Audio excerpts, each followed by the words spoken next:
ദൈവനാമത്തിന് മഹത്വം ഉണ്ടാവട്ടെ. ലൂക്കോസിന്റെ സുവിശേഷം 7-ാം അധ്യായം 36 മുതൽ 50 വരെയുള്ള വാക്യങ്ങളാണല്ലോ നാം ഇപ്പോൾ ചിന്തിച്ചുകൊണ്ടിരിക്കുന്നത്. നമുക്ക് ഒരു പ്രാവശ്യം കൂടെ ആ വാക്യങ്ങൾ വായിക്കാം. ലൂക്കോസ് 7-ാം അധ്യായത്തിന്റെ 36 മുതൽ 50 വരെയുള്ള വാക്യങ്ങൾ. പരീശന്മാരിൽ ഒരുത്തൻ തന്നോടുകൂടെ ഭക്ഷണം കഴിപ്പാൻ അവനെ ക്ഷണിച്ചു. അവൻ പരീശന്റെ വീട്ടിൽ ചെന്ന് ഭക്ഷണത്തിനിരുന്നു. ആ പട്ടണത്തിൽ പാപിയായ ഒരു സ്ത്രീ അവൻ പരീശന്റെ വീട്ടിൽ ഭക്ഷണത്തിന് ഇരിക്കുന്നത് അറിഞ്ഞ് ഒരു വെൺകൽ ഭരണി പരിമള തൈലം കൊണ്ടുവന്നു. പുറകിൽ അവന്റെ കാൽക്കൽ കരഞ്ഞുകൊണ്ട് നിന്ന് കണ്ണുനീർ കൊണ്ട് അവന്റെ കാൽ നനച്ചു തുടങ്ങി. തലമുടി കൊണ്ട് തുടച്ച് കാൽ ചുംബിച്ചു, തൈലം പൂശി. അവനെ ക്ഷണിച്ച പരീശൻ അത് കണ്ടിട്ട് ഇവൻ പ്രവാചകനായിരുന്നു എങ്കിൽ തന്നെ തൊടുന്ന സ്ത്രീ ആരെന്നും എങ്ങനെയുള്ളവൾ എന്നും അറിയുമായിരുന്നു, അവൾ പാപിയല്ലോ എന്നുള്ളിൽ പറഞ്ഞു. ശിമോനെ, നിന്നോടൊന്ന് പറവാനുണ്ട് എന്ന് യേശു പറഞ്ഞതിന്, ഗുരു പറഞ്ഞാലും എന്നവൻ പറഞ്ഞു. കടം കൊടുക്കുന്ന ഒരുത്തന് 2 കടക്കാരുണ്ടായിരുന്നു. ഒരുത്തന് 500 വെള്ളിക്കാശും മറ്റവൻ 50 വെള്ളിക്കാശും കൊടുപ്പാനുണ്ടായിരുന്നു. വീട്ടുവാൻ അവർക്ക് വകയില്ലായികയാൽ അവൻ ഇരുവർക്കും ഇളച്ചു കൊടുത്തു. എന്നാൽ അവരിൽ ആർ അവനെ അധികം സ്നേഹിക്കും? അധികം ഇളച്ചു കിട്ടിയവൻ എന്ന് ഞാൻ ഊഹിക്കുന്നു എന്ന് ശിമോൻ പറഞ്ഞു. അവൻ അവനോട്, നീ വിധിച്ചത് ശരി എന്ന് പറഞ്ഞു. സ്ത്രീയുടെ നേരെ തിരിഞ്ഞ് ശിമോനോട് പറഞ്ഞത്, ഈ സ്ത്രീയെ കാണുന്നുവോ? ഞാൻ നിന്റെ വീട്ടിൽ വന്നു, നീ എന്റെ കാലിന് വെള്ളം തന്നില്ല. ഇവളോ കണ്ണുനീർ കൊണ്ട് എന്റെ കാൽ നനച്ചു, തലമുടി കൊണ്ട് തുടച്ചു. നീ എനിക്ക് ചുംബനം തന്നില്ല. ഇവളോ ഞാൻ അകത്ത് വന്നത് മുതൽ ഇടവിടാതെ എന്റെ കാൽ ചുംബിച്ചു. നീ എന്റെ തലയിൽ തൈലം പൂശിയില്ല. ഇവളോ പരിമള തൈലം കൊണ്ട് എന്റെ കാൽ പൂശി. ആകയാൽ ഇവളുടെ അനേകമായ പാപങ്ങൾ മോചിച്ചിരിക്കുന്നു എന്ന് ഞാൻ നിന്നോട് പറയുന്നു. അവൾ വളരെ സ്നേഹിച്ചുവല്ലോ. അല്പം മോചിച്ചു കിട്ടിയവൻ അല്പം സ്നേഹിക്കുന്നു. പിന്നെ അവൻ അവളോട്, നിന്റെ പാപങ്ങൾ മോചിച്ചു തന്നിരിക്കുന്നു എന്ന് പറഞ്ഞു. അവനോടുകൂടെ പന്തിയിൽ ഇരുന്നവർ പാപമോചനവും കൊടുക്കുന്ന ഇവൻ ആർ എന്ന് തമ്മിൽ പറഞ്ഞു തുടങ്ങി. അവനോ സ്ത്രീയോട്, നിന്റെ വിശ്വാസം നിന്നെ രക്ഷിച്ചിരിക്കുന്നു, സമാധാനത്തോടെ പോക എന്ന് പറഞ്ഞു. ഈ ഉപമയിൽ നിന്ന് പ്രധാനമായിട്ട് നമ്മൾ പഠിക്കുന്നത് പാപക്ഷമ എന്നുള്ള കാര്യമാണെന്നും പാപക്ഷമയുടെ പ്രാധാന്യം 3 തലങ്ങളിൽ നാം തിരിച്ചറിയണമെന്നും ഇതിനോടകം നമ്മൾ പരിശോധിച്ച് കഴിഞ്ഞിട്ടുണ്ട്. ഒന്നാമത്, നമുക്ക് എല്ലാവർക്കും പാപക്ഷമ ആവശ്യമുണ്ട്. ശിമോനും ആവശ്യമുണ്ട്, പാപിയായ സ്ത്രീക്കും ആവശ്യമുണ്ട്. എല്ലാവരും പാപം ചെയ്ത് ദൈവതേജസ് ഇല്ലാത്തവരായി തീർന്നതുകൊണ്ട് എല്ലാവർക്കും പാപക്ഷമ ആവശ്യമുണ്ട്. പാപത്തെ നമ്മൾ നോക്കുമ്പോൾ പലതരത്തിലുള്ള പാപങ്ങൾ, വെളിപ്പെടുന്ന പാപങ്ങളും മറഞ്ഞിരിക്കുന്ന പാപങ്ങളും ജഡത്തിലെ പാപങ്ങളും ആത്മാവിലെ പാപങ്ങളും ഒക്കെ ഉള്ളതുകൊണ്ട് പാപം ഇല്ലെന്ന് ആർക്കും പറയാനൊക്കുകയില്ല. ഏക മനുഷ്യനാൽ പാപം എല്ലാ മനുഷ്യരിലും കടക്കുകയും പരക്കുകയും ചെയ്തിരിക്കുകയാണ്. അതുകൊണ്ട് നമുക്കെല്ലാം പാപക്ഷമ വേണം. അതാണ് ആദ്യം പഠിച്ചത്. രണ്ടാമത് നമ്മൾ പഠിച്ച പ്രധാനപ്പെട്ട കാര്യം, പാപക്ഷമ എന്ന് പറയുന്നത് ദൈവത്തിന്റെ കൃപയുടെ ദാനമാണ്. കൃപയുടെ ദാനമാണെന്ന് പറയുമ്പോൾ വീട്ടാൻ വകയില്ല. ദൈവം കരുണ തോന്നി നമ്മളോട് ക്ഷമിച്ച് തന്നതാണ്. അത് നമ്മൾ അവകാശപ്പെടുത്തുന്നത് വിശ്വാസത്താലാണ്. കൃപയാൽ വിശ്വാസം മൂലമാണ്. അങ്ങനെ കൃപയാൽ വിശ്വാസം മൂലം നമ്മൾ അവകാശപ്പെടുത്തിയാൽ പാപം ക്ഷമിക്കും എന്നുള്ളത് ഉറപ്പാണ്. യേശു പറഞ്ഞു, നിന്റെ പാപങ്ങൾ മോചിച്ചിരിക്കുന്നു, ക്ഷമിച്ചിരിക്കുന്നു. നമ്മളോട് ദൈവത്തിന്റെ വചനം പറയുന്നു, വിശ്വസിക്കുന്ന നിങ്ങൾക്ക് നിത്യജീവൻ ഉണ്ട്. അത് ഉറപ്പാണ്. അപ്പൊ അങ്ങനെ ഉറപ്പായിട്ട് നമുക്ക് പാപക്ഷമ ലഭിക്കുന്നത് കൊണ്ട് അത് ചീപ്പാണെന്ന് വിചാരിക്കരുത്. It is costly. അത് സൗജന്യമായതുകൊണ്ട് വിലയില്ലാത്തതാണെന്ന് പലരും കരുതാറുണ്ട്. നമ്മൾ ചിന്തിക്കുമ്പോൾ സൗജന്യമായിട്ട് ഈ പാപക്ഷമ നമുക്ക് നൽകുന്നതിന് ദൈവം കൊടുത്ത വില എന്ന് പറയുന്നത് ദൈവത്തിന്റെ പുത്രനാണ്, പുത്രന്റെ ജീവനാണ്. അതുകൊണ്ട് ഇത് വളരെ ചെലവേറിയതാണ്. സൗജന്യമായിട്ട് നമുക്ക് കിട്ടുന്നത് എന്തും അതിന്റെ പിന്നിൽ ആരോ മുതൽ മുടക്കിയിട്ടുള്ളത് കൊണ്ടാണ് നമുക്ക് സൗജന്യമായിട്ട് കിട്ടുന്നത്. ഈ കാര്യങ്ങളാണ് കഴിഞ്ഞ ക്ലാസ്സിൽ പഠിച്ചത്. ഇന്ന് നമ്മൾ പരിശോധിക്കുന്നത് പാപക്ഷമയുടെ 3ാമത്തെ ഒരു തലമാണ്. പാപക്ഷമ ഒരാൾക്ക് ലഭിച്ചു എന്നുള്ളതിന്റെ തെളിവ് എന്താണെന്ന് ചോദിച്ചാൽ, ആളുടെ ജീവിതം രൂപാന്തരപ്പെടും. ഇതിനു മുമ്പ് ജീവിച്ചതുപോലെ ഇനി ജീവിക്കാൻ കഴിയത്തില്ല. ഇതിനു മുമ്പ് എങ്ങനെ ജീവിച്ച? പാപത്തിലാണ് ജീവിച്ചത്. പാപത്തിൽ ജീവിച്ച ഒരാൾക്ക് പാപത്തിന്റെ ക്ഷമ ലഭിച്ചു കഴിയുമ്പോൾ അവന്റെ ജീവിതത്തിൽ സമൂലമായിട്ടുള്ള ഒരു രൂപാന്തരം വരും. ഉദാഹരണത്തിന് നമ്മൾ ഈ പഠിച്ചുകൊണ്ടിരിക്കുന്ന ഉപമ നോക്കുകയാണെങ്കിൽ, പാപിയായ സ്ത്രീക്ക് യേശുവിലുള്ള വിശ്വാസം നിമിത്തം അവൾക്കൊരു രൂപാന്തരം വരുന്നതായിട്ടാണ് നാം കാണുന്നത്. യേശുവിന്റെ അടുക്കൽ വരുന്നതിന് മുമ്പ് ഒരു യഹൂദ സ്ത്രീ ആയതുകൊണ്ട് അവൾക്ക് ന്യായപ്രമാണം ഉണ്ടായിരുന്നു. പാപം ചെയ്യുന്നവർക്ക് കഠിനമായിട്ടുള്ള ശിക്ഷ ന്യായപ്രമാണം അനുശാസിക്കുന്നുണ്ട്. ന്യായപ്രമാണത്തിന് ഒരു കാർക്കശ്യ സ്വഭാവമുണ്ട്. ഒന്നിൽ തെറ്റിയാൽ എല്ലാത്തിലും തെറ്റി. അതുകൊണ്ടാണ് പരീശന്മാര് ജീരകൻ ചതുകുപ്പ എന്നതിൽ പോലും ദശാംശമൊക്കെ കൊടുക്കുന്നത്. അപ്പൊ കടുകട്ടിയായ ശിക്ഷകളും കാർക്കശ്യമുള്ള നിയമങ്ങളും ഈ സ്ത്രീയെ രൂപാന്തരപ്പെടുത്തുവാനായിട്ട് ഉപകരിച്ചില്ല. ഈ സ്ത്രീയെ മാത്രമല്ല, ആ നാട്ടിൽ ജീവിച്ച ആരെയും അത് രൂപാന്തരപ്പെടുത്തിയില്ല. ചുങ്കക്കാരും പാവികളും കൂടിക്കൂടി വരികയാണ് ചെയ്തത്. പിന്നെ പരീശന്മാരുടെ മതവ്യവസ്ഥയും ആചാര അനുഷ്ഠാനങ്ങളും ആരെയും രൂപാന്തരപ്പെടുത്തിയില്ല. അപ്പൊ പിന്നെ ഈ സ്ത്രീയെ രൂപാന്തരപ്പെടുത്തിയത് എന്താണെന്ന് ചോദിച്ചാൽ ദൈവകൃപയാണ്. രക്ഷാകരമായ ദൈവകൃപ ഉദിച്ചപ്പോഴാണ് അവർക്ക് രൂപാന്തരം ഉണ്ടായത്. നമ്മളുടെ കാര്യം അങ്ങനെ തന്നെയാ. ക്രിസ്ത്യാനികളായിട്ട് ജനിച്ചവരാണ് പല ആളുകളും. നമുക്ക് വേദപുസ്തകം ഉണ്ടായിരുന്നു. വേദപുസ്തകത്തിൽ കർക്കശമായ നിയമങ്ങളും ഇതെല്ലാം അനുശാസിക്കണം, ഇല്ലെങ്കിൽ നരകത്തിൽ പോകുമെന്നൊക്കെ പറഞ്ഞിട്ടൊന്നും ഒരു രൂപാന്തരവും നമുക്കുണ്ടായിട്ടില്ല. പലപ്പോഴും ഒക്കെ പേടിച്ചു പോയി കുമ്പസാരിക്കുകയോ അല്ലെങ്കിൽ പള്ളിയിൽ കുർബാന അറ്റൻഡ് ചെയ്യുകയോ ഒക്കെ ചെയ്യുമായിരുന്നു എന്നുള്ളതല്ലാതെ കുമ്പസാരം കഴിഞ്ഞ് വീണ്ടും പഴയ പാപം തന്നെ ചെയ്യും. അത് ഒന്നും നമ്മളെ രൂപാന്തരപ്പെടുത്തിയില്ല. എന്നാൽ കൃപയുടെ സുവിശേഷം കേട്ടപ്പോഴാണ്, ആ യേശുവിന്റെ കൃപയുടെ അടുക്കിലേക്ക് നമ്മൾ വന്നപ്പോഴാണ്, അത് വിശ്വസിച്ചപ്പോഴാണ് നമുക്ക് പാപക്ഷമ ലഭിച്ചതും രൂപാന്തരം വരാൻ തുടങ്ങിയതും. അതാണ് കൊരിന്ത്യർ ലേഖനത്തിൽ പൗലോസ് പറയുന്ന, ഒരുത്തൻ ക്രിസ്തുവിലായാൽ അവൻ പുതിയ സൃഷ്ടിയാണ്, പഴയതെല്ലാം കഴിഞ്ഞുപോയി, സകലതും പുതിയതായി തീർന്നിരിക്കുന്നു. ഇപ്പൊ ഉപമയിൽ കർത്താവ് പറഞ്ഞ പാപക്ഷമയും അത് അനുഭവിച്ച ഈ സ്ത്രീയും നമ്മൾ പരിശോധിക്കുകയാണെങ്കിൽ അവൾക്ക് ഒരു സമൂലമായിട്ടുള്ള രൂപാന്തരം വന്നു എന്ന് പറയുമ്പോൾ അത് ഏതൊക്കെ മേഖലകളിലായിരുന്നു എന്ന് നോക്കുന്നത് നല്ലതാണ്. കുറഞ്ഞ പക്ഷം ഒരു 3 മേഖലകളിലെങ്കിലും കാര്യമായ വ്യത്യാസം അവളുടെ ജീവിതത്തിൽ വന്നിട്ടുണ്ട് എന്ന് നമുക്ക് കാണാം. ഒന്നാമത്, അവൾക്കൊരു പുതിയ സ്നേഹം. രണ്ടാമത്, അവൾക്കൊരു പുതിയ സ്വാതന്ത്ര്യം. മൂന്നാമത്, അവൾക്കൊരു പുതിയ സമാധാനം. അവളുടെ ജീവിതം നോക്കിയാൽ, അവളുടെ പെരുമാറ്റം നോക്കിയാൽ, അവളുടെ ജീവിതം എന്ന് പറഞ്ഞാൽ ജീവിതം മുഴുവൻ ഇവിടെ ഇല്ല, ഇപ്പോൾ അവൾ ചെയ്തുകൊണ്ടിരിക്കുന്ന കാര്യങ്ങൾ മാത്രം നോക്കുകയാണെങ്കിൽ നമുക്കൊരു പുതിയ സ്നേഹം കാണാം, ഒരു പുതിയ സ്വാതന്ത്ര്യം കാണാം, ഒരു പുതിയ സമാധാനം കാണാം. ഒന്നാമത്, ഇവൾക്ക് രൂപാന്തരം വന്നു എന്നുള്ളതിന്റെ തെളിവാണ് അവിടെ ഉള്ളിലുള്ള പുതിയ സ്നേഹം. പുതിയ സ്നേഹം എന്ന് പറയുമ്പോൾ ഓരോ ക്ഷമയിലും സ്നേഹമുണ്ട്. അതുകൊണ്ടാണല്ലോ കർത്താവ് ചോദിച്ചത്, അധികം ക്ഷമിച്ച് കിട്ടിയാള് അധികം സ്നേഹിക്കുന്നു. നമ്മളെപ്പോഴും കേസുകളുടെ വിധി പത്രത്തിലൊക്കെ വായിക്കാറുണ്ട്. ഒരു ദിവസവും നമ്മൾ 15 പേരെ തൂക്കിക്കൊല്ലാൻ വിധിച്ചത് കണ്ടു കാണാം. അപ്പൊ അവരുടെ വീട്ടുകാരൊക്കെ പറഞ്ഞത്, ഞങ്ങൾ പ്രതീക്ഷിച്ച നല്ല ശിക്ഷ കിട്ടി, ഞങ്ങൾ തൃപ്തരാണെന്നാ പറയുന്നത്. ഒരു കുറ്റവാളിയെ വെറുതെ വിട്ടെന്ന് പറയുമ്പോഴത്തേക്ക് എല്ലാവർക്കും ഭയങ്കര കഠിനമായിട്ടുള്ള രോഷമാണ് ഉണ്ടാകുന്നത്. അവന് പണിഷ്മെന്റ് കൊടുക്കേണ്ടതായിരുന്നു. ഇനി ആ കുറ്റവാളിയുടെ സ്റ്റെപ്പിൽ നിന്ന് നമ്മൾ ചിന്തിക്കുകയാണെന്നുണ്ടെങ്കിൽ തനിക്ക് ക്ഷമ കൊടുത്ത ന്യായാധിപനോടും ഭരണാധികാരിയോടും ഒന്നും വലിയ സ്നേഹമൊന്നും ഉണ്ടാകണമെന്നില്ല. കാരണം ഇതിന് മുകളിൽ പിന്നെയും അപ്പീൽ പോകാനുണ്ട്. അതുകൊണ്ടാണ് പല കേസ് വിധികളിലും വധശിക്ഷ പറഞ്ഞപ്പോഴും അവരുടെ മുഖത്ത് യാതൊരു ഭാവഭേദവും ഇല്ല. നിർവികാരരായി അവർ കേട്ടു. അവർക്ക് പ്രത്യേകിച്ച് ഒരു പുതിയ സ്നേഹമോ ഒരു പുതിയ സ്വാതന്ത്ര്യമോ ഒന്നും ഉണ്ടായതായിട്ട് വെറുതെ വിട്ട ആൾക്കും ഇല്ല, ശിക്ഷ വിധിച്ച ആൾക്കും ഇല്ല. എന്നാൽ കർത്താവിന്റെ അടുക്കലേക്ക് വരുമ്പോൾ നമ്മുടെ ശിക്ഷ നീങ്ങി, നമ്മുടെ നരകം മാറി, നമുക്ക് പാപത്തിന്റെ ക്ഷമ ലഭിച്ചു എന്ന് പറയുമ്പോൾ നമുക്ക് ദൈവത്തോടൊരു സ്നേഹം നമ്മുടെ ഉള്ളിൽ സ്വാഭാവികമായിട്ട് ഉണ്ടായി കാണും. ഒരു പാപിയായ മനുഷ്യൻ വലിയ കുറ്റബോധം അനുഭവിക്കുമ്പോൾ പാപം ക്ഷമിച്ച വിശുദ്ധൻ, തന്നെ ശുദ്ധീകരിച്ച, തന്നോട് ക്ഷമിച്ച ദൈവത്തോട് അകമഴിഞ്ഞ സ്നേഹമുള്ള ആളായിട്ടാണ് മാറുന്നത്. ഈ സ്ത്രീയെ നോക്കുക. പാപിനിയായ സ്ത്രീ വ്യഭിചാരകർമ്മമൊക്കെ ചെയ്ത ആളായിരിക്കാം. ആ സ്ത്രീക്ക് ആരെ പാപക്ഷമ കൊടുക്കുന്നത്? ആ സമൂഹത്തിലുള്ള ഒരു നിയമവും അവൾക്ക്, മതനിയമങ്ങളോ അല്ലെങ്കിൽ രാജ്യത്തിന്റെ നിയമങ്ങളോ ക്ഷമ കൊടുക്കുകയല്ല. അപ്പൊ അങ്ങനെ ഉള്ളപ്പോഴാണ് കർത്താവ് പറഞ്ഞത്, നിന്റെ പാവങ്ങളൊക്കെ ക്ഷമിച്ചിരിക്കുന്നു, നീ സമാധാനത്തോടെ പോവുക. അപ്പൊ തീർച്ചയായിട്ടും അവിടെ ഉള്ളിൽ അകമഴിഞ്ഞ ഒരു സ്നേഹം കർത്താവിനോട് ഉണ്ടായി കാണും. 42-ാം വാക്യം നോക്കിയാല്, അധികം ഇളച്ചു കിട്ടിയവൻ അധികം സ്നേഹിക്കുന്നു. 47-ാം വാക്യത്തിൽ, അവൾ വളരെ സ്നേഹിച്ചുവല്ലോ. അതിന് കാരണം എന്താ? അവളുടെ അനേകമായ പാപങ്ങൾ മോചിച്ചിരിക്കുന്നു.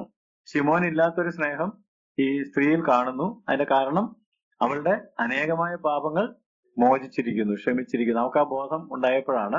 ക്ഷമിച്ചു കിട്ടാൻ പാടില്ലാത്ത പാപങ്ങളാണ് അവൾ ചെയ്തതെങ്കിലും അത് ക്ഷമിച്ചു കിട്ടിയപ്പോൾ അവിടെ ഉള്ളിൽ കർത്താവിനോട് സ്നേഹം കൂടുകയാണ് ചെയ്യുന്നത്. ഇത് കുറച്ചുകൂടെ വ്യക്തമാകും നമുക്ക് അപ്പോസ്തലനായ പൗലോസിനെ ഒന്ന് നോക്കുകയാണെങ്കിൽ. അപ്പോസ്തലനായ പൗലോസ് കർത്താവിനെ ഭയങ്കരമായിട്ട് സ്നേഹിച്ച ആളാണെന്നുള്ളത് നമുക്ക് അറിയാം. ഞാൻ എന്റെ പ്രാണനെ വിലയേറിയതായി എണ്ണുന്നില്ല. അതെന്തുകൊണ്ടാണ് അങ്ങനെ സ്നേഹം ഉണ്ടായതെന്ന് ചോദിച്ചാല്, താൻ പാപക്ഷമ ലഭിച്ച സമയത്ത് തിരിഞ്ഞു നോക്കിയപ്പോൾ ചെയ്ത പാപം എത്ര കഠിനമായതാണെന്നുള്ളത്, അല്ലെ? ഞാൻ മുമ്പേ ഉപദ്രവിയും നിഷ്ഠൂരനും ഒക്കെ ആയിരുന്നു, ദൂഷകനായിരുന്നു, വിട്ടുവീഴ്ചയില്ലാതെ വിശ്വാസത്തിലേക്ക് വന്നവരെ അടിച്ചമർത്തിയവൻ, പലരെയും കൊല്ലുകയും തടവിലാക്കുകയും ചെയ്തവൻ. അപ്പൊ പെട്ടെന്ന് യേശുവിനെ കണ്ടപ്പോഴത്തേക്കും കുറ്റബോധം മനസ്സിലേക്ക് വന്നു കാണുകയല്ലേ. അപ്പോഴാണ് കർത്താവ് പറയുന്നത്, നിന്റെ എല്ലാ പാപങ്ങളും ക്ഷമിച്ചിരിക്കുന്നു, നിന്നെ ഞാൻ ഇനി ദൂരത്തെ ജാതികളുടെ അടുക്കൽ സുവിശേഷം അറിയാനായിട്ട് അയക്കാൻ പോവുകയാണ്. സ്നാനം കൂടെ കഴിഞ്ഞപ്പം പാപങ്ങളെല്ലാം കഴുകി കളഞ്ഞപ്പോഴത്തേക്ക് തനിക്കുണ്ടായ ഒരു സമാധാനവും പാപക്ഷമയുടെ ഒരു ഫീൽ ഒന്ന് ആലോചിച്ച് നോക്കി. അദ്ദേഹം ആ കാര്യങ്ങൾ ഓർത്തിട്ടാ പറയുന്നത്, ആ പാപികളിൽ ഞാൻ ഒന്നാമൻ. എനിക്ക് ആ പാപങ്ങൾ അത്രയും ക്ഷമിച്ച് കിട്ടി എന്ന് പറയുമ്പോൾ തീർച്ചയായിട്ടും കർത്താവിനോട് തന്റെ ഉള്ളിൽ, അതുകൊണ്ടാണ് ക്രിസ്തുവിന്റെ സ്നേഹം ഞങ്ങളെ നിർബന്ധിക്കുന്നു. ഈ വേല ചെയ്യാതിരിക്കാൻ പറ്റുകയില്ല, ക്രിസ്തുവിനെ കുറിച്ച് പറയാതിരിക്കാൻ പറ്റുകയില്ല. മാത്രമല്ല, ഈ യഹൂദന്മാരോട് ഇങ്ങനെ യേശു സംസാരിച്ചുകൊണ്ടിരുന്ന സമയത്ത്, യോഹന്നാൻ 8-ാം അധ്യായമാണ് ഞാൻ ഉദ്ദേശിക്കുന്നത്, യേശു അവരോട് പറഞ്ഞൊരു കാര്യമുണ്ട്. നിങ്ങൾ പിശാച് എന്ന പിതാവിന്റെ മക്കൾ. അവർ പറഞ്ഞല്ല, ഞങ്ങൾക്കൊരു പിതാവേ ഉള്ള അബ്രഹാമാണ് എന്ന് പറഞ്ഞു. അല്ല, നിങ്ങൾ അബ്രഹാമിന്റെ മക്കളല്ല, നിങ്ങൾ പിശാച് എന്ന പിതാവിന്റെ മക്കൾ. അപ്പൊ അവർ പറഞ്ഞല്ല, ഞങ്ങൾക്ക് ഒരു പിതാവേ ഉള്ളൂ, ദൈവമാണ് ഞങ്ങളുടെ പിതാവ് എന്ന് പറഞ്ഞു.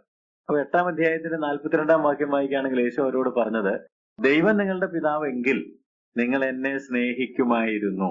ദൈവം നിങ്ങളുടെ പിതാവായിട്ട് നിങ്ങൾക്ക് അനുഭവിക്കുവാൻ കഴിഞ്ഞിരുന്നെങ്കിൽ തീർച്ചയായിട്ടും നിങ്ങൾക്ക് ദൈവപുത്രനോട് സ്നേഹം ഉണ്ടാകുമായിരുന്നു. പക്ഷെ നിങ്ങൾ എന്നെ കൊല്ലുവാൻ നോക്കുന്നുവല്ലോ. നിങ്ങൾ എന്നെ സ്നേഹിക്കുകയല്ല, എന്നെ ഇല്ലായ്മ ചെയ്യാനായിട്ടാണ് നോക്കുന്നത്. ആ അനുഭവം പൗലോസിന്റെ മനസ്സിൽ ഇരുന്നതുകൊണ്ടാണ് കൊരിന്തുകാർക്ക് ലേഖനം എഴുതിയപ്പോൾ 16:22 പൗലോസ് പറഞ്ഞത്, കർത്താവിനെ സ്നേഹിക്കാത്തവൻ ഏവനും ശപിക്കപ്പെട്ടവൻ നമ്മുടെ കർത്താവ് വരുന്നു. അപ്പൊ കർത്താവ് ആർക്കു വേണ്ടിയാ വരുന്നതെന്ന് ചോദിച്ചാൽ, കർത്താവിനെ സ്നേഹിക്കുന്ന, കർത്താവ് വരുന്നത് ആരെ ചേർക്കാനാ? മണവാട്ടി സഭയെ ചേർക്കാനാ. മണവാട്ടിയെ ചേർക്കാൻ മണവാളൻ വരുമ്പോൾ നന്നായിട്ട് ഒരുങ്ങിയിട്ടുണ്ട്, നല്ല ആടെ ആഭരണങ്ങളൊക്കെ അണിഞ്ഞിട്ടുണ്ട്. പക്ഷെ സ്നേഹമില്ലെങ്കിലോ? സ്നേഹമില്ലെങ്കിൽ ഒന്നുമില്ലല്ലോ. അപ്പൊ കർത്താവും പ്രതീക്ഷിക്കുന്നത് സ്നേഹമുള്ള ഒരു മണവാട്ടിയാണ്. അതുകൊണ്ടാണ് പറഞ്ഞത്, കർത്താവിനെ സ്നേഹിക്കാത്തവൻ ഏവനും ശപിക്കപ്പെട്ടവൻ നമ്മുടെ കർത്താവ് വരുന്നു. സ്നേഹം നമ്മുടെ ഉള്ളിൽ ഉണ്ടെങ്കിൽ ഈ സ്നേഹം വെളിപ്പെടുത്താൻ നമുക്കൊരു മടി, ഒരു ചമ്മൽ ഉണ്ടാകുകയല്ല. ഈ സ്ത്രീയിൽ അതാ നമ്മൾ പ്രധാനമായിട്ട് കാണേണ്ടത്. അവിടെ ഉള്ളിൽ ക്ഷമിച്ച് കിട്ടിയത് കൊണ്ട് സ്നേഹമുണ്ട്. ആ സ്നേഹം പ്രകടിപ്പിക്കാൻ നമുക്ക് വല്ല വിഷമം കാണുന്നുണ്ടോ? അതാണ് ന്യൂ ലവ് എന്ന് പറഞ്ഞത്, പുതിയ സ്നേഹം എന്ന് പറഞ്ഞത്. ഇതിനു മുമ്പും കർത്താവിനോട് ഇഷ്ടം ഉണ്ടായിരുന്നായിരിക്കും, പക്ഷെ അപ്പോഴൊന്നും ഇല്ലാത്ത തരത്തിലുള്ള ഒരു സ്നേഹ പ്രകടനമാണ്, അല്ലെങ്കിൽ സ്നേഹത്തിന്റെ ഒരു വെളിപ്പെടുത്തലാണ് ഇപ്പോൾ അവൾ കാണിക്കുന്നത്. ഇവിടെ ഒരു പരീശന്റെ വീട്ടിൽ ഒരു വലിയ വിരുന്ന് ഒരുക്കിയിരിക്കുകയാണ്. അപ്പൊ അവിടെ ഇരിക്കുന്ന ആളുകളൊക്കെ ഈ കാര്യങ്ങളെല്ലാം കാണുന്നുണ്ട്, ഇവൾ ചെയ്യുന്ന കാര്യങ്ങളൊക്കെ കാണുന്നുണ്ട്. ഒരു സ്ത്രീ എന്നുള്ള നിലയ്ക്ക് ഒരു അമ്പരപ്പും ലജ്ജയും ഒക്കെ അവിടെ മനസ്സിൽ വരാം.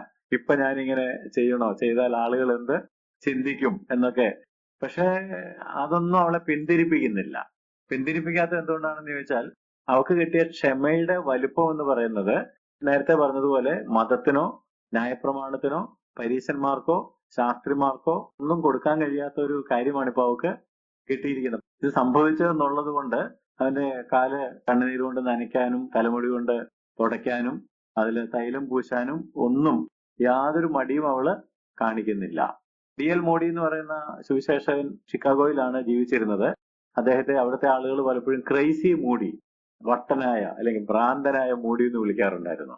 അതെന്തുകൊണ്ടാണെന്ന് ചോദിച്ചാൽ, ദൈവകൃപയെ കുറിച്ച് പുള്ളി ഇരുന്ന് ഇങ്ങനെ ധ്യാനിച്ച് അദ്ദേഹത്തിന് ദൈവകൃപ എന്താണെന്ന് മനസ്സിലായിട്ട് ഓടി റോഡിൽ ഇറങ്ങിയിട്ട് ആദ്യം കണ്ട ആളെ പിടിച്ചു നിർത്തിയിട്ട് ചോദിച്ചു, കൃപ എന്താണെന്ന് അറിയാമോ? അപ്പൊ അദ്ദേഹം ചോദിച്ചു, എന്ത് കൃപ? ആരുടെ കൃപ? എവിടത്തെ കൃപ? അത് ഞാൻ പറഞ്ഞുതരാം, ദൈവകൃപ. തീർച്ചയായിട്ടും അയാൾ എന്ത് വിളിക്കണം? നീ വട്ടനാണോ? ഞാൻ ഈ വഴിയെ നടന്നു പോകുന്ന എന്നെ പിടിച്ചു നിർത്തിയിട്ട്. അദ്ദേഹത്തിന്റെ ജീവചരിത്രം വായിച്ച ഒരുപാട് സംഭവങ്ങളുണ്ട്. എന്നും ഒരാളോട് സുവിശേഷം പറയണമെന്ന് പുള്ളിക്ക് നിർബന്ധമായിരുന്നു. ഒരു ദിവസം രാത്രി 12 മണിയാണ്ടായപ്പോഴാണ് ഓർക്കുന്ന, സുവിശേഷം ഇന്ന് ആരോടും പറഞ്ഞില്ല എന്ന്. അപ്പൊ തന്നെ പുറത്ത് ചാടി നോക്കിയപ്പോ ഒരാള് സ്ട്രീറ്റ് ലൈറ്റിന്റെ അടിയിൽ നിൽക്കുന്ന എന്തോ നോക്കിക്കൊണ്ടിരിക്കുകയാണ്. അപ്പൊ അദ്ദേഹം രക്ഷിക്കപ്പെട്ടതാണോ എന്ന് ചോദിച്ചു. അത് നിന്റെ കാര്യമല്ല, it is none of your business. ഒരൊറ്റ തട്ട് വെച്ച് കൊടുത്തു. പുള്ളിക്കാരൻ ഓടയ്ക്കകത്ത് പോയി വീണു. പക്ഷെ ഓടയിൽ ചാടി എഴുന്നേറ്റ് പറഞ്ഞു, അതാണ് എന്റെ ജോലി. ഇതിന്റെ ജോലി അല്ലെന്നല്ലേ ആ പുള്ളിക്കാരൻ പറഞ്ഞത്. അതാണ് എന്റെ ജോലി, എന്റെ ജോലിയാണ് നീ രക്ഷിക്കപ്പെട്ടോ എന്നുള്ളത് ചോദ്യം. അപ്പൊ തീർച്ചയായിട്ടും എന്ത് വിളിക്കണം? മട്ടൻ. പക്ഷെ ഇതെല്ലാം അദ്ദേഹം ചെയ്തത് എന്തുകൊണ്ടാ? യേശുവിനോടുള്ള സ്നേഹം, നഷ്ടപ്പെട്ട ആത്മാക്കളോടുള്ള സ്നേഹം. അതെന്തുകൊണ്ടാണെന്ന് ചോദിച്ചാല്, യേശുവിന്റെ സ്നേഹത്തെ കുറിച്ച് പറഞ്ഞിരിക്കുന്നത് റോമാലേഖനം 5:8 ക്രിസ്തുവോ നാം പാപികളായിരിക്കുമ്പോൾ തന്നെ നമുക്ക് വേണ്ടി മരിക്കുകയാൽ ദൈവം തനിക്ക് നമ്മോടുള്ള സ്നേഹത്തെ പ്രദർശിപ്പിക്കുന്നു. അങ്ങനെയാണെങ്കിൽ പിന്നെ ഈ വഴിയിൽ നിന്ന് ഒരുത്തിന് തട്ടുകൊള്ളാനോ ഒരുത്തിന് ചീത്തവിളി കേൾക്കാനോ മൂടിക്ക് യാതൊരു പ്രയാസമില്ല. നമ്മൾ പാപികളായിരുന്നപ്പോൾ തന്നെ, ശത്രുക്കളായിരുന്നപ്പോൾ തന്നെ, നമ്മൾ ബലഹീനരും അഭക്തരുമായിരുന്നപ്പോൾ തന്നെ ക്രിസ്തു തക്ക സമയത്ത് നമുക്ക് പകരം മരിച്ച് നമ്മുടെ പാപങ്ങൾ ക്ഷമിക്കുവാൻ കൃപയോടെ നമ്മളോട് ഇടപെട്ടെങ്കിൽ പിന്നെ നമ്മൾ എന്തിനാണ് ചമ്മുന്നത്? നമ്മൾ എന്തിനാണ് അതിനെക്കുറിച്ച് ഒരു വിഷമം ഉണ്ടാകുന്നത് എന്നുള്ള ചിന്തയാണ് മൂടിയുടെ ഹൃദയത്തിൽ, പൗലോസിന്റെ ഹൃദയത്തിൽ. യഥാർത്ഥത്തിൽ ഈ പാപക്ഷമ ലഭിച്ച എല്ലാവരുടെയും ഉള്ളിൽ ഉണ്ടായിരുന്നത്. പാപിയായ സ്ത്രീയെ നോക്കുകയാണെങ്കിൽ അവിടെ സ്നേഹം കർത്താവിനോട് പ്രകടിപ്പിക്കുന്നതിനായിട്ട് യാതൊരു നാണവും കാണിക്കുന്നില്ല എന്ന് മാത്രമല്ല, അവളുടെ സ്നേഹം സമർപ്പണത്തോടു കൂടിയ, ത്യാഗത്തോടു കൂടിയ സ്നേഹമാണ്. ഡിവോട്ടഡ് സാക്രിഫിഷ്യൽ ലവ് എന്ന് വേണമെങ്കിൽ പറയാം. ത്യാഗം എന്ന് പറഞ്ഞാൽ വില കൊടുത്ത് ഇത് സാധനമൊക്കെ മേടിച്ചോണ്ടാണ് വന്നേക്കുന്നത്. തൈലത്തിന് ഭയങ്കര കോസ്റ്റ്ലി സാധനം, അത് മേടിച്ചോണ്ടാണ് വന്നേക്കുന്നത്. മേടിച്ചോണ്ട് വന്ന കർത്താവിന്റെ കാലത്തിൽ പൂശാൻ തന്നെയാണ്. അപ്പൊ അത് പൂശിയിട്ടേ ഉള്ളൂ, അല്ലാതെ പോകുന്നില്ല. നാണത്തിന്റെ വിഷയം ഇല്ല. അത് മാത്രമല്ല, നമ്മൾ അവിടെ ഉപയോഗിച്ചിരിക്കുന്ന ഭാഷ വായിക്കുകയാണെങ്കിൽ ഒരിക്കൽ മാത്രമല്ല, ഓടി ഇങ്ങോട്ട് വന്ന് ഒരല്പം തൈലം അങ്ങോട്ട് പൂശി വെച്ച് ഒറ്റ ഓട്ടം. ഈ സ്ത്രീ അങ്ങനെ അല്ല. നമ്മളിവിടെ വായിക്കുന്നത് അവന്റെ കാൽ നനച്ചു തുടങ്ങി, കണ്ണുനീരുകൊണ്ട് കാല് നനയ്ക്കുകയും തലമുടി കൊണ്ട് തുടയ്ക്കുകയും തൈലം പൂശുകയും നിരന്തരം ചെയ്തുകൊണ്ടിരിക്കുന്ന ഒരു ആക്ട് ആയിട്ടാണ് അവിടെ നമ്മൾ കാണുന്നത്. അവള് കർത്താവിന്റെ അടുക്കൽ കരഞ്ഞുകൊണ്ട് തുടച്ചുകൊണ്ട് തൈലം പൂശിക്കൊണ്ട് നിൽക്കുകയാണ്. ആ തൈലം വളരെ കോസ്റ്റ്ലി ആണെന്ന് ഞാൻ നേരത്തെ പറഞ്ഞു. നമുക്കൊരു ചെലവുമില്ലാതെ ഒരു വില കുറഞ്ഞ രീതിയിൽ കർത്താവിനെ ആരാധിക്കാൻ ഒക്കുകയില്ല. ദൈവത്തെ സ്നേഹിക്കുന്നവര്, കർത്താവിന് വേണ്ടി തങ്ങളുടെ ജീവിതം സമർപ്പിക്കുന്നവര് അതിന്റെ വില കൊടുക്കാൻ. ഈ ദാവീദിന്റെ ജീവിതം പരിശോധിച്ചാല് നമുക്ക് ദാവീദിൽ നിന്ന് ആ കാര്യം പഠിക്കാം. കാരണം ദാവീദ് അത് പഠിപ്പിച്ചിട്ടുണ്ട്. 1 ദിനവൃത്താന്തം 21 അധ്യായത്തില് 22 മുതലുള്ള വാക്യങ്ങൾ വായിക്കുകയാണെങ്കിൽ, ദാവീദ് ഒരു പാപം ചെയ്തു, ജനത്തെ എണ്ണി. അതിനൊരു പരിഹാരമായിട്ട് ദൈവത്തിന് യാഗം കഴിക്കണം. അപ്പൊ യാഗം കഴിക്കാനായിട്ട് പറഞ്ഞപ്പോൾ ദൈവം യെരുശലേം ദേവാലയം പണിയാനുള്ള കളം കൂടി ഒരുക്കുന്നതാണ്. അപ്പൊ അവിടെ ഒരു സ്ഥലം, ഒർന്നാന്റെ കളം വാങ്ങണമായിരുന്നു. ഒർന്നാന്റെ കളം എന്ന് ചോദിച്ചപ്പോൾ ഒർന്നാൻ പറഞ്ഞു, അയ്യോ അത് യജമാൻ രാജാവ് സൗജന്യമായിട്ട് എടുത്തോളാൻ പറഞ്ഞു. അപ്പൊ അദ്ദേഹം പറഞ്ഞു, അല്ല, അത് മുഴുവിലയ്ക്ക് മാത്രമേ ഞാൻ എടുക്കുകയുള്ളൂ. 1 ദിനവൃത്താന്തം 21-24. ദാവീദ് ഞാൻ മുഴുവിലയ്ക്ക് അത് വാങ്ങുകയുള്ളൂ, ചെലവ് കൂടാതെ ഹോമയാഗം കഴിക്കുകയും ഇല്ല എന്ന് പറഞ്ഞു. ഒരു ചെലവുമില്ലാതെ അങ്ങനെ ഒരു പരിപാടി ഇല്ല. അപ്പൊ ഈ സ്ത്രീ ചെലവ് ചെയ്തിട്ടാണ്, പണം മുടക്കിയിട്ടാണ്. സ്നേഹം ഉണ്ടെങ്കിൽ അത് ചെയ്യുള്ളൂ. നമ്മൾ ഒരുപാട് പേരുടെ സ്നേഹം കാണിക്കാൻ മടിക്കുന്നത് എന്തുകൊണ്ടാണ്? ചെലവുണ്ടാവും. യോഹന്നാൻ അപ്പോസ്തലനൊക്കെ പറഞ്ഞല്ലോ, വാക്കുകൊണ്ടും നാക്കുകൊണ്ടും അല്ല സ്നേഹിക്കേണ്ടത്, പ്രവൃത്തിയിലും സത്യത്തിലും. യാക്കോബും പറഞ്ഞു, നിങ്ങളുടെ ഒരാൾക്ക് ആഹാരമില്ലാതെ ഇരിക്കുന്നു, വസ്ത്രമില്ലാതെ ഇരിക്കുന്നു, അപ്പൊ വീട്ടിൽ പോയി തീ കാഞ്ഞ് ആഹാരമൊക്കെ കഴിച്ച് സമാധാനമായിട്ട് കിടന്നുറങ്ങാന്ന് പറഞ്ഞാൽ പോരാ, അവൻ അപവൃത്തിക്കുള്ളത് കൊടുക്കണം. നമുക്ക് തന്നെ ഇല്ല, പിന്നെ ഇതിനൊക്കെ പോയി കഴിഞ്ഞാൽ പിന്നെ ബുദ്ധിമുട്ടാവണ്ട, ആ വഴിക്ക് പോകണ്ട എന്ന് വിചാരിച്ച് നമുക്ക് വേണമെങ്കിൽ മാറിപ്പോകാം. ചെലവ് ഒഴിവാക്കാണ്. എവിടെ സ്നേഹം ഉണ്ടെങ്കിൽ അവിടെ എന്തുണ്ട്? ചെലവുണ്ട്. ദൈവം നമ്മളെ അത്ര അധികം സ്നേഹിച്ചപ്പോൾ തന്റെ പുത്രനെ നമുക്കായിട്ട് തന്നു. അല്ല അങ്ങോട്ട് മേടിക്കുകയല്ല ചെയ്തത്, ഇങ്ങോട്ട് തരിക ചെയ്തത്. അപ്പൊ സ്നേഹത്തിൽ എപ്പോഴും അങ്ങോട്ട് കൊടുക്കാനായിട്ടുണ്ട്. ദാവീദ് 600 ശേക്കൽ പൊന്ന് ഒർന്നാന് കൊടുത്തു എന്ന് എഴുതി. എന്നിട്ടൊരു യാഗപീഠം പണിതു, അവിടെ ഹോമയാഗങ്ങളും സമാധാനയാഗങ്ങളും കഴിച്ചു, യഹോവയോട് പ്രാർത്ഥിച്ചു. അപ്പൊ എന്തെങ്കിലും സംഭവിച്ചോ? അപ്പൊ സംഭവിച്ചു. എന്ത് സംഭവിച്ചു? തീ ഇറങ്ങി, സ്വർഗത്തിൽ നിന്ന് തീ ഇറങ്ങി ഉത്തരം അരുളി. അപ്പൊ ചെലവ് ചെയ്ത് വേണം നമ്മള് ദൈവത്തെ സ്നേഹിക്കുവാനും അവനെ ആരാധിക്കുവാനുമായിട്ട്. അതുകൊണ്ട് ഈ സ്ത്രീയെ കുറിച്ച് നമ്മൾ നോക്കുമ്പോൾ അവൾക്ക് ലഭിച്ചത് വില കൂടിയതായിരുന്നത് കൊണ്ട് അവൾ വില കൂടിയത് തന്നെ തിരികെയും കർത്താവിന് നൽകാനായിട്ട് തീരുമാനിക്കുക ചെയ്തു. Worship is not cheap, because forgiveness is not cheap. നമുക്ക് ലഭിച്ച പാപക്ഷമ ഒട്ടും വില കുറഞ്ഞതല്ലാത്തത് കൊണ്ട് ആരാധനയും എന്തുള്ളതായിരിക്കണം? വിലയുള്ളതായിരിക്കണം. സ്നേഹവും വിലയുള്ളതായിരിക്കണം. അവൾ പാപത്തിനായിട്ട് എന്തെല്ലാം വിനിയോഗിച്ചിരുന്നോ ഇപ്പോൾ അതെല്ലാം യേശുവിനായി സമർപ്പിക്കുക. പുരുഷന്മാരെ തന്നിലേക്ക് ആകർഷിക്കുന്നതിനായിട്ട് ഈ സ്ത്രീ ചെയ്ത കുറെ കാര്യങ്ങളുണ്ട്. സദൃശ്യവാക്യം വായിച്ചു നോക്കുകയാണെങ്കിൽ 7 അധ്യായത്തിന്റെ 6 മുതൽ 27 വരെയുള്ള വാക്യങ്ങൾ വായിക്കുമ്പോൾ സ്ത്രീ പുരുഷന്മാരെ തന്നിലേക്ക് ആകർഷിക്കുന്നതിനായിട്ട് സൗന്ദര്യം, സുഗന്ധ തൈലം, ചുംബനം, ഇതൊക്കെയാണ് ഉപയോഗിക്കുന്നത്. അതൊക്കെ ഉപയോഗിച്ച് കഴിഞ്ഞിട്ടാണ് വ്യഭിചാര കർമ്മത്തിലേക്ക് ആളുകളെ ആകർഷിച്ച് അതിനകത്ത് വീഴിക്കുന്നത്. അങ്ങനെ അവളുടെ സ്വാർത്ഥ ലാഭത്തിന് വേണ്ടി, നേട്ടത്തിന് വേണ്ടി ഉപയോഗിച്ചിരുന്നതൊക്കെ ഇപ്പോൾ എന്ത് ചെയ്യുകയാണ്? കർത്താവിന് സമർപ്പിക്കുകയാണ് ചെയ്യുന്നത്.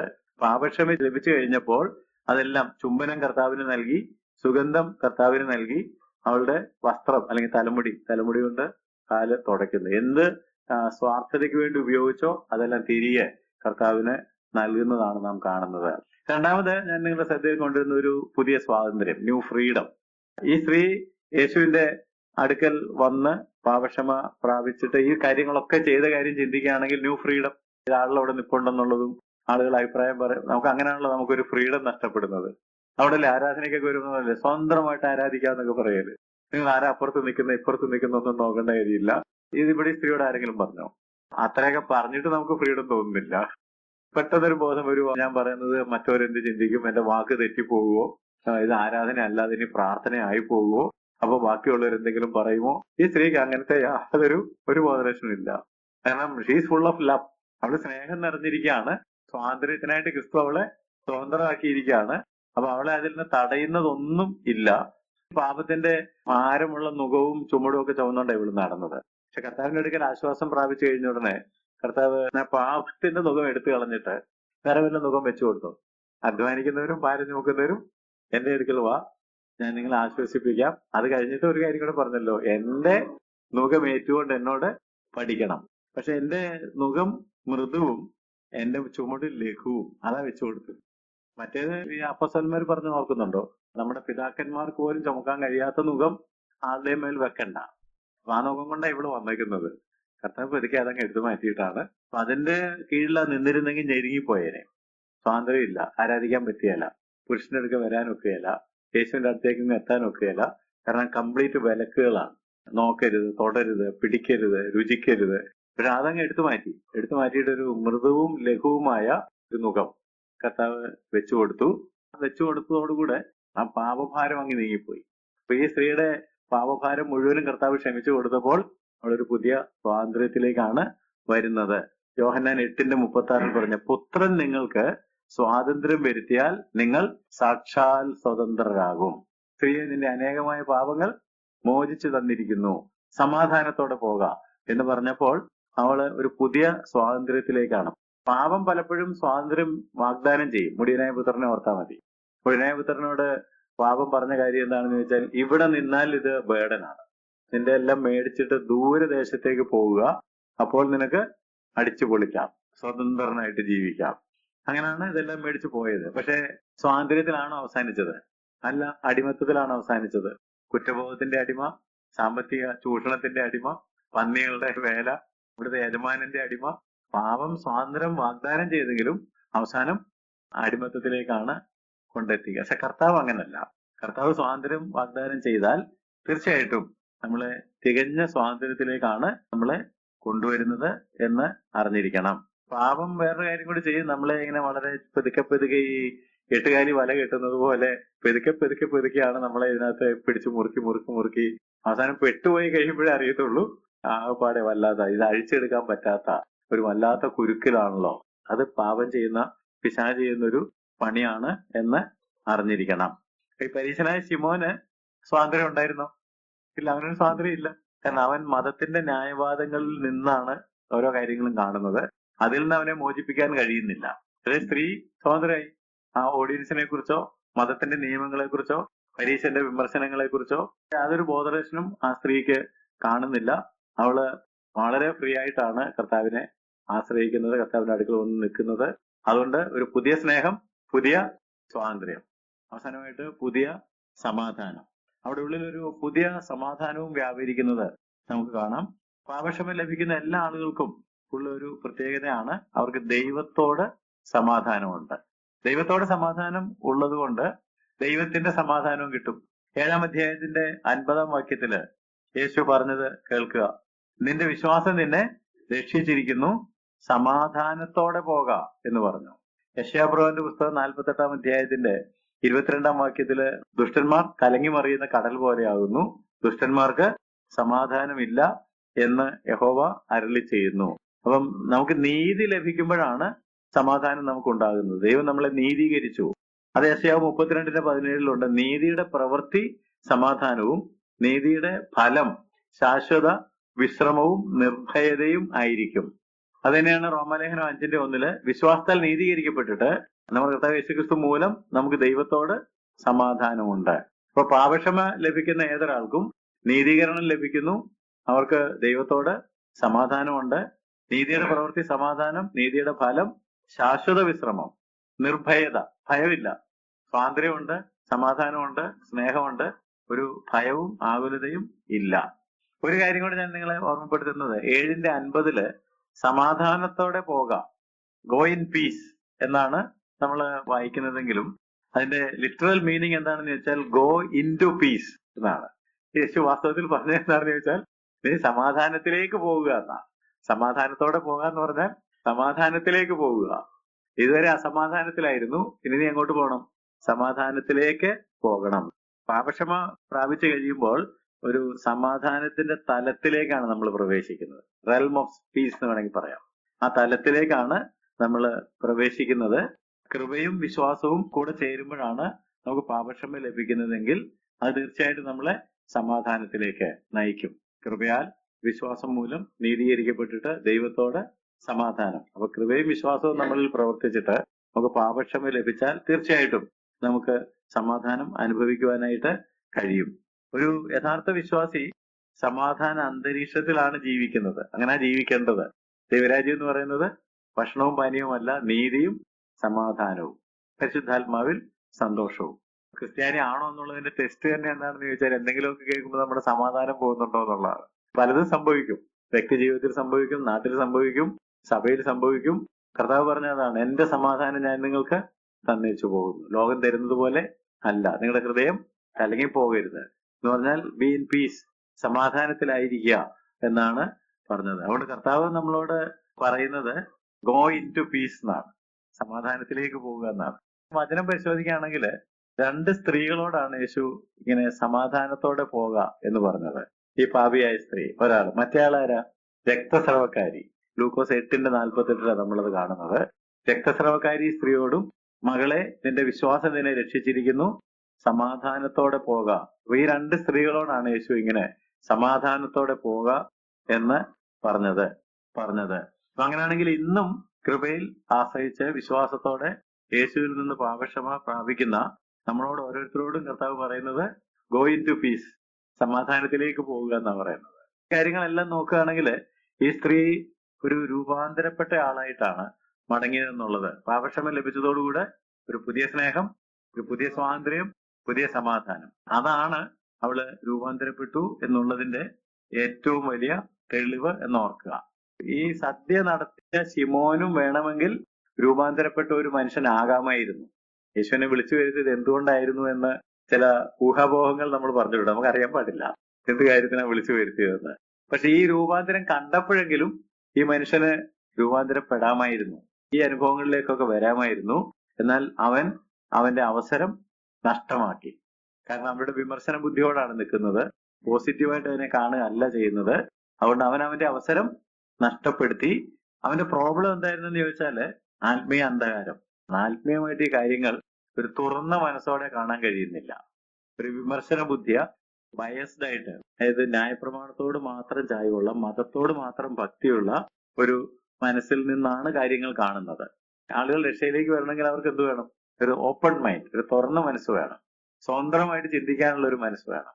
അതല്ലാതെ ഇതൊക്കെ ശരിയായിരിക്കും, എന്ത് വന്നാലും ഞാൻ കത്തോലിക്കനായിട്ട് ജനിച്ചു, ഞാൻ കത്തോലിക്കനായിട്ടേ മരിക്കുകയുള്ളൂ, ഞാൻ ഹിന്ദുവായിട്ട് ജനിച്ചു, ഞാൻ ഹിന്ദുവായിട്ടേ മരിക്കുകയുള്ളൂ, നിങ്ങളുടെ ഒന്നും വേണ്ട. അപ്പൊ അവിടെ തുറന്ന മനസ്സില്ല. ശിമോനും അതാണ് പറ്റിയത്. ശിമോന്റെ ഉള്ളിൽ ഒരു ആത്മീയ അന്ധകാരം വ്യാപിച്ചിരിക്കുകയാണ്, സ്പിരിച്വൽ ബ്ലൈൻഡ്നെസ്. കാരണം പിശാച് ഇങ്ങനെയുള്ള ആളുകളുടെ ഉള്ളിൽ എന്തിട്ടിട്ടുണ്ട്? ഒരു അന്ധകാരം, ഒരു മൂടുപടം ഇട്ടിട്ടുണ്ട്. അതുകൊണ്ട് അവനെ കണ്ടില്ല, ഈ സ്ത്രീയാണ് കണ്ടത്. യേശുവിന് മുമ്പിൽ വന്നപ്പോൾ നമ്മൾ ശരിക്കും കാണേണ്ടത് ആരെയാ? നമ്മളെയാണ് കാണേണ്ടത്. അങ്ങനെ വന്നവരൊക്കെ അയ്യോ ഞാൻ അരിഷ്ട മനുഷ്യൻ എന്ന് പറഞ്ഞാൽ അവരെയാ കണ്ടത്. പക്ഷെ ഇന്ന് പല ആളുകളും അവരെ അല്ല കാണുന്നത്, അടുത്ത് നിൽക്കുന്നവരെയാ കാണുന്നത്. നമ്മളെയും കൂടെ ഒന്ന് കാണണം, മറ്റുള്ളവരെ മാത്രം കണ്ടാൽ പോരാ. ഈ ശിമോന് പറ്റിയ കുഴപ്പം അതാണ്. അവനെ കണ്ടില്ല. അവനെ കാണാൻ എന്തുകൊണ്ടാ? താൻ നീതിമാനെന്ന് ഉറച്ചു. അതുകൊണ്ടാണ് ഈ ഉപമയുടെ കൂടെ നമ്മൾ ലൂക്കോസ് 18 ഉപമ, തങ്ങൾ നീതിമാന്മാരെന്ന് ഉറച്ച് മറ്റുള്ളവരെ ധിക്കരിക്കുന്ന ചിലരെ കുറിച്ച് ഒരു ഉപമ പറഞ്ഞു. അപ്പൊ പരീക്ഷന്മാർക്കെല്ലാം ഉള്ളൊരു പ്രോബ്ലം ആണത്. ഞങ്ങൾ രക്ഷിക്കപ്പെട്ടതാണ്, സ്നാനപ്പെട്ടതാണ്, വേർപെട്ടതാണ്, ഞങ്ങളുടെ കാര്യം ഉറപ്പാണ് എന്നുള്ള നിഗമനത്തിൽ ഇരിക്കുമ്പോൾ നമ്മൾ ഇടയ്ക്കൊക്കെ നമ്മളെ കാണാൻ മറന്നു പോകാറുണ്ട്. അപ്പൊ കർത്താവ് പറഞ്ഞ ഉപമയിൽ നിന്നെങ്കിലും അവൻ ചിന്തിക്കേണ്ടതായിരുന്നു. എന്ത്? 2 കടക്കാരുണ്ടായിരുന്നു, അവർക്ക് വീട്ടുവാൻ 2 പേർക്കും വകയില്ലായിരുന്നു. അപ്പോഴും പുള്ളി ചിന്തിച്ച ആരുടെ കാര്യം പറയണമെന്നാ? ഈ സ്ത്രീയുടെ കാര്യമാണ് പറയണത്. അതിൽ ഒരു കടക്കാരൻ ആരായിരുന്നു? ഈ പരീശനായിരുന്നു. 2 കടക്കാരുണ്ടെന്ന് പറഞ്ഞപ്പം ഒന്ന് സ്ത്രീയാണെങ്കിൽ ഒന്ന് ഈ പരീശനാണ്. അതും പുള്ളിക്കാരന് മനസ്സിലായില്ല. അതുകൊണ്ട് തന്റെ പാപത്തിന് പരിഹാരം ഉണ്ടായില്ല. നമ്മൾ ഈ ഉപമ പഠിച്ചപ്പോഴും ഇത് പല പ്രാവശ്യം വായിച്ചപ്പോഴും കണ്ട ഒരു കാര്യം, യേശുവിനെ വിളിച്ചു വരുത്തിയിട്ട് വീട്ടിൽ വന്ന ആൾക്ക് ചെയ്തു കൊടുക്കേണ്ട മിനിമം ആതിഥ്യ മര്യാദ പോലും കാണിക്കാത്ത ഒരാള്. പക്ഷെ അതും അദ്ദേഹം കാണുന്നില്ല. കർത്താവ് ചോദിച്ചല്ലോ, ഞാൻ എന്റെ വീട്ടിൽ വന്നു, അപ്പോഴെങ്കിലും അയ്യോ കർത്താവേ സോറി എനിക്ക് പറ്റിപ്പോയി. എന്നാൽ ഈ സ്ത്രീ അത് പരിഹരിക്കുക ചെയ്യുന്നത്. അത് പരിഹരിക്കുന്ന സ്ത്രീയെ വിമർശിക്കുക ഇവിടെ. കർത്താവ് അത് പോയിന്റ് ഔട്ട് ചെയ്തപ്പോഴെങ്കിലും അത് എനിക്ക് പറ്റിപ്പോയതാണ്, എന്നോട് ക്ഷമിക്കണം, അങ്ങനെ പറയാൻ അവന്റെ ഈഗോ അവനെ സമ്മതിക്കുന്നില്ല. ഇതൊക്കെ നമ്മുടെ എല്ലാം പ്രശ്നങ്ങളാണ്. ശിമോനെ കുറിച്ച് നമ്മൾ ഇനി ചിന്തിക്കുകയാണെങ്കിൽ അവൻ സ്ത്രീയെ ശരിക്ക് കണ്ടോ എന്ന് ചോദിച്ചാല് അവളുടെ പുറം മാത്രമേ കണ്ടുള്ളൂ. അവളെ കുറിച്ച് ഒരു ബാഹ്യമായ വിലയിരുത്തൽ. ശിമോൻ കാണാത്തൊരു ഭാഗം നമ്മൾ ഈ പഠിച്ചതിനകത്ത് പറഞ്ഞായിരുന്നു. അവളെ യേശുവിനടുക്ക് പോയി ആശ്വാസം പ്രാപിച്ചു, പാപക്ഷമ പ്രാപിച്ചു, പാപത്തിന്റെ വലിയ ഭാരമുള്ള മുഖം മാറിയിട്ട് ലഘുവായ ഒരു ചുമടും മൃദുവായ മുഖവും ഒക്കെ വെച്ച്. ഇതൊന്നും ആര് കണ്ടിട്ടില്ല? ശിമോൻ കണ്ടില്ല. ഇപ്പൊ ശിമോൻ ഇപ്പോഴും കാണുന്നത് എങ്ങനെ? പഴയ പാപിയായ സ്ത്രീയായ. അപ്പൊ അവളെ കണ്ടോന്ന് ചോദിച്ചാൽ ശരിക്കും കണ്ടിട്ടില്ല. കാരണം ശരിക്കും കാണാനുള്ള കപ്പാസിറ്റി പുള്ളിക്കാരന് ഇപ്പോഴും ഇല്ല എന്നുള്ളതാണ് പ്രശ്നം. എന്നാൽ കർത്താവായ യേശുക്രിസ്തു അവളുടെ പ്രസന്റ് കണ്ടു, അവളുടെ ഫ്യൂച്ചർ കണ്ടു. പാസ്റ്റ് ഇപ്പൊ കാണേണ്ട കാര്യമില്ല, കാരണം അവള് തന്നെ വന്ന് പറഞ്ഞല്ലോ, ഞാൻ പാപിയായ സ്ത്രീയാണ്, എനിക്ക് ആശ്വാസം വേണം. യേശുവിന്റെ അടുക്ക് വന്ന എല്ലാ ആളുകളുടെയും പ്രത്യേകത അതാണ്. യേശു പാസ്റ്റിലേക്ക് ചകഞ്ഞു പോയിട്ട് നീ അങ്ങനല്ലേ ഇങ്ങനല്ലേ എന്ന് ചോദിക്കാറില്ല. ഇനി മേലാൽ പാപം ചെയ്യരുത്. പ്രസന്റ് ആൻഡ് ഫ്യൂച്ചർ, അതിലാണ് യേശുവിന് നമ്മുടെ താല്പര്യം. എന്ത് പറഞ്ഞാലും അവൻ കൊലപാതകനല്ലേ, എന്ത് പറഞ്ഞാലും അവൻ വ്യഭിചാരിയല്ലേ, അവൻ ഇനിയും ഇതൊക്കെ ചെയ്യാനുള്ള സാധ്യതയുണ്ട്, ഒന്ന് സൂക്ഷിച്ചോണം കേട്ടോ. ഒരു ചെറിയ അകലം എപ്പോഴും നല്ലതാണ് എന്നേ നമ്മുടെ മനസ്സിൽ വരുള്ളൂ.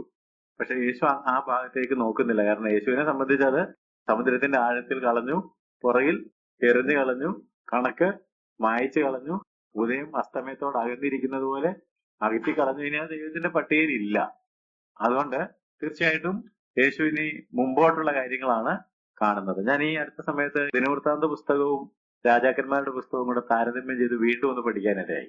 അപ്പൊ കണ്ട ഒരു പ്രധാനപ്പെട്ട കാര്യം എന്താണെന്ന് ചോദിച്ചാല്, ദിനവൃത്താന്ത പുസ്തകത്തിൽ ദൈവത്തിന്റെ ഗോഡ്സ് പെർസ്പെക്റ്റീവിലല്ല എഴുതിയിരിക്കുന്നത്. രാജാക്കന്മാരുടെ പുസ്തകത്തില് മനുഷ്യന്റെ പെർസ്പെക്റ്റീവിലാണ് എഴുതിയിരിക്കുന്നത്. അപ്പൊ ഈ ദിനവൃത്താന്ത പുസ്തകത്തില് ദാവീദ് ചെയ്ത പാപമേ ഇല്ല. പക്ഷെ രാജാക്കന്മാരുടെ പുസ്തകത്തിൽ ഒരു ഭയങ്കര സംഭവമായിട്ട് എന്താ എഴുതി വെച്ചേക്കുന്നത്? ദാവീദിന്റെ പാപം. പക്ഷെ ദൈവം അത് ക്ഷമിച്ചു എന്നുള്ളത് കൊണ്ട് പിന്നെ എവിടെ ഇല്ലത്? ദിനവൃത്താന്ത പുസ്തകത്തില് ഇല്ല. ഒത്തിരി കാര്യങ്ങൾ അങ്ങനെ നിങ്ങൾക്ക് ദൈവത്തിന്റെ പെർസ്പെക്റ്റീവില് ദിനവൃത്താന്തത്തില് വിട്ടുകളഞ്ഞേക്കുന്നത് കാണാൻ സാധിക്കും. കാരണം ദൈവം ക്ഷമിച്ച കാര്യങ്ങള് ക്ഷമിച്ചതാണ്, പിന്നെ ദൈവം അത് ഓർക്കുന്നില്ല. വേറൊരു ഉദാഹരണം ഞാൻ പറയാം. പെട്ടവൻ കൊണ്ടൊന്ന് ഉത്സാഹ ഛേദിച്ചു. പക്ഷേ ദിനവൃത്താന്തത്തിലേക്ക് വരുമ്പോൾ അവിടെ ഒരു അധ്യായമുള്ളൂ. ഇവിടെ 3 അധ്യായം കൊണ്ട് എന്തായിരുന്നു അവരുടെ തെറ്റ്, എങ്ങനെയായിരുന്നു അത് പരിഹരിക്കേണ്ടത്, അതിന്റെ ക്ഷമ എങ്ങനെ കിട്ടി, വളരെ ക്ലിയർ ആയിട്ടാ. അപ്പം എന്ന് പറഞ്ഞ പോലെ ദൈവത്തിന്റെ പെർസ്പെക്റ്റീവിൽ, ദൈവത്തിന്റെ കാഴ്ചപ്പാടിൽ നമ്മൾ കാര്യങ്ങൾ കാണുകയാണെങ്കിൽ പാസ്റ്റിനെ പിന്നെ ഇട്ടുകൊണ്ട് കഴിഞ്ഞ് അതിന്റെ അടിസ്ഥാനത്തിൽ ആളുകളെ കുറ്റം വിധിക്കുകയല്ല. പ്രസന്റ് ആൻഡ് ഫ്യൂച്ചർ, ഇപ്പോൾ എങ്ങനെ ഇരിക്കുന്നു, ഇനി മുമ്പോട്ട് എങ്ങനെ പോകാം എന്നുള്ളതാണ്. യേശു അവരുടെ ഹൃദയമാണ് കാണുന്നത്, പുറമല്ല കാണുന്നത്. ശിമോൻ കണ്ടത് ഹൃദയമല്ല, പുറമേയുള്ള മനുഷ്യൻ പുറമേ ഉള്ളത് നോക്കുന്നു. ദൈവം ഹൃദയങ്ങളെയും അന്തര ഇന്ദ്രിയങ്ങളെയും ശോധന ചെയ്യുന്നു എന്ന് ഓർക്കണം. ശിമോന്റെ ഏറ്റവും പ്രധാനപ്പെട്ട പ്രശ്നം ആത്മീയ അന്ധകാരം. ശിമോൻ യേശുവിനെ കണ്ടോ? ശരിക്കും വന്നപ്പം വിളിച്ചത് 40-ാം വാക്യം നോക്കുകയാണെങ്കിൽ ഗുരോ എന്നാ വിളിച്ചത്. പക്ഷെ ഉള്ളിൽ ചിന്തിച്ചെന്താ?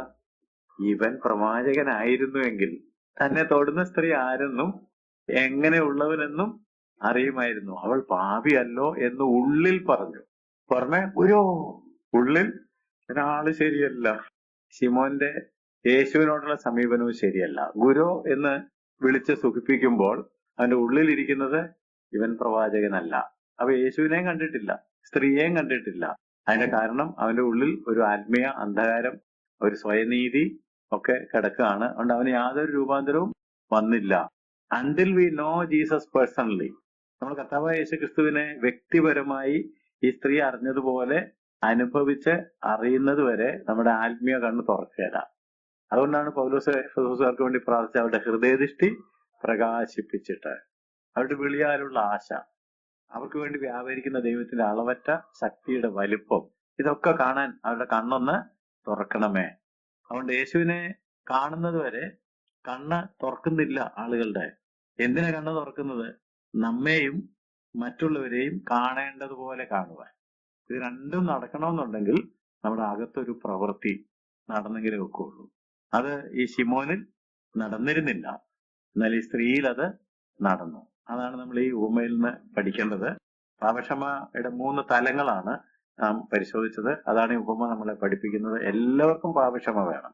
ശിമോനും വേണം, പെന്തക്കോസ്തുകാരനും വേണം, കത്തോലിക്കനും വേണം, ഹിന്ദുവിനും വേണം, എല്ലാ മനുഷ്യർക്കും വേണം. ഒരു വ്യത്യാസവുമില്ല. എല്ലാവരും പാപം ചെയ്തു. അതെങ്ങനെ കിട്ടുമെന്ന് ചോദിച്ചാൽ ഗ്രേസ്. വീട്ടാൻ വകയില്ലാത്തത് കൊണ്ട് ദൈവത്തിന്റെ കൃപ. കിട്ടിയോന്ന് എങ്ങനെ അറിയാം? നമ്മുടെ രൂപാന്തരപ്പെട്ട ജീവിതം കൊണ്ടാണ്. നമ്മൾ അനുഭവിക്കുന്ന പുതിയ ചില തലങ്ങളുണ്ട്.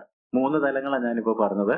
ഒന്ന് സ്നേഹം, സ്വാതന്ത്ര്യം, സമാധാനം. ഇതെല്ലാം നമ്മളിൽ വ്യാപരിക്കുന്നുണ്ടെങ്കിൽ, ഇല്ലെങ്കിൽ നമുക്ക് കർത്താവിനോട് പ്രാർത്ഥിക്കാം, കർത്താവ് എന്റെ അകക്കണ്ണ, എന്റെ ഹൃദയദൃഷ്ടി ഒന്ന് പ്രകാശിപ്പിക്കണം. ഈ പിശാച് ഈ സുവിശേഷം ശോഭിക്കാതിരിക്കാനായിട്ട്, പാപക്ഷമ കിട്ടാതിരിക്കാനായിട്ട് കുരുടാക്കി വെച്ചിരിക്കുകയാണ്. എന്നാൽ നിന്റെ ആത്മാവും നിന്റെ വചനവും എന്നിൽ വ്യാപരിക്കുമ്പോൾ, ക്രിസ്തുവിലേക്ക് തിരിയുമ്പോഴാണ് മൂടുപടം നീങ്ങിപ്പോകുന്നത്. അതൊന്ന് തെളിയാൻ തക്കവണ്ണം എന്നെ സഹായിക്കണമേ കർത്താവെ എന്ന് നമുക്ക് പ്രാർത്ഥിക്കാം. അപ്പൊ നമ്മളെയും കാണാൻ പറ്റും, മറ്റുള്ളവരെയും കാണേണ്ടതുപോലെ. അല്ലാതെ നമ്മുടെ കാഴ്ച ഒരിക്കലും ശരിയാകുകയില്ല എന്ന് നമുക്ക് മനസ്സിലാക്കാം. നമുക്ക് പ്രാർത്ഥിക്കാം. കർത്താവെ, സ്വർഗ്ഗസ്ഥപിതാവേ, നന്ദിയോടെ സ്തോത്രം ചെയ്യുന്നു. ഒരു ഉപമ കൂടെ പഠിക്കുവാൻ കർത്താവിന് ഞങ്ങളെ സഹായിച്ചതിനായിട്ട് ഞങ്ങൾ നന്ദി പറയുന്നു. ഞങ്ങൾക്ക് എല്ലാവർക്കും കർത്താവ് പാപക്ഷമ വേണം ഞങ്ങൾ അറിയുന്നു.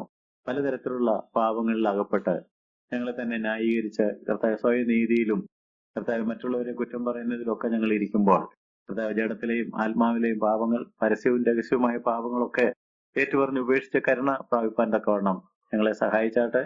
ഞങ്ങൾക്ക് വീട്ടുവാൻ വകയില്ല കർത്താവെ.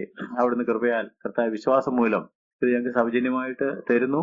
എന്റെ വിലയായിട്ട് നിന്റെ ജീവൻ തന്നെ കൊടുത്തു.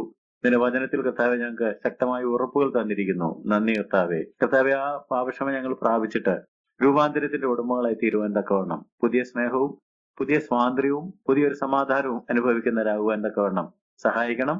ആരുടെയെങ്കിലും ഹൃദയത്തില് ഇനി ഹൃദയദൃഷ്ടി പ്രകാശിക്കാതെ തങ്ങളെയും മറ്റുള്ളവരെയും വേണ്ടതുപോലെ കാണാൻ കഴിയാത്തൊരവസ്ഥയിൽ ഇരിക്കുന്നുണ്ടെങ്കിൽ കർത്താവ് സഹായിച്ചാട്ട്. കർത്താവ്, ഈ ലോകത്തിന്റെ ദൈവം അനേകരുടെ ഹൃദയങ്ങളെ കുരുടായിക്കൊണ്ടിരിക്കുമ്പോൾ പരിശുദ്ധാത്മാവിന്റെ വ്യാപാരത്താൽ, വചനത്തിന്റെ വ്യാപാരത്താൽ ആ അന്ധകാരങ്ങളൊക്കെ നീങ്ങി സത്യ വെളിച്ചം പ്രകാശിക്കുവാൻ തക്കവണ്ണം അവിടുന്ന് ഇടയാക്കണമെന്ന് പ്രാർത്ഥിക്കുന്നു. യേശുക്രിസ്തുവിന്റെ നാമത്തിൽ ഞങ്ങളുടെ പ്രാർത്ഥന കേൾക്കണമേ. ആമേൻ.